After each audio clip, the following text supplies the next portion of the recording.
ಇವತ್ತು ಜಗಜ್ಜನನಿಯ ಆರಾಧನೆಯನ್ನು ಯಥಾಶಕ್ತಿಯಿಂದ ಯಥಾಮತಿಯಿಂದ ಆ ತಾಯಿಯ ಸೇವೆಯನ್ನು ಮಾಡಿದ್ದೇವೆ.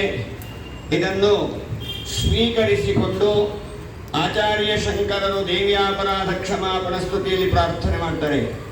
ಮತ್ಸಮಪಾತಕೀ ನಾಸ್ತಿ ಪಾಪಘ್ನೇ ತತ್ಸಮಾನಹಿ ಅಂತೇಳಿ, ಪಾಪಕರ್ಮವನ್ನು ಮಾಡುವುದರಲ್ಲಿ ನಮ್ಮಷ್ಟು ನಿಸ್ಸೀಮರು ಅದನ್ನೆಲ್ಲ ಹೋಗಲಾಡಿಸುವುದರಲ್ಲಿ ಪಾಪಘ್ನಿಯಾದಂತಹ ಜಗಜ್ಜನನಿಗೆ ಸರಿಯಾದವರು ಯಾರಿಲ್ಲ. ಇವತ್ತು ಶಂಕರ ಜಯಂತಿ ಕೂಡ ಆ ಗುರು ದೇವರ ಅನುಗ್ರಹ ನಮ್ಮೆಲ್ಲರಿಗೂ ಆಗಿ ನಾವುಗಳು ಜನ್ಮ ಜನ್ಮಾಂತರಗಳಲ್ಲಿ ಗೈದ ಎಲ್ಲ ಅಪರಾಧಗಳನ್ನು ಮನ್ನಿಸಿ ಸದಾ ಸರ್ವದಾ ಸದ್ಬುದ್ಧಿಯನ್ನು ಸತ್ಚಿಂತನೆಯನ್ನು ಸತ್ಪ್ರವೃತ್ತಿಯನ್ನು ಸದಾಚಾರವನ್ನು ಸದಾಕಾಲ ಭಗವಂತನ ಸೇವೆಯನ್ನು ಮಾಡುವಂತಹ, ಒಂದೇ ಒಂದು ನಿಮಿಷ ಹೇಳ್ತೀನಿ ಕೇಳಿ, ದುಡ್ಡು ಕಾಸು ಇಲ್ದಿರ ದಾನ ಮಾಡೋಕ್ಕಾಗತ್ತೆ.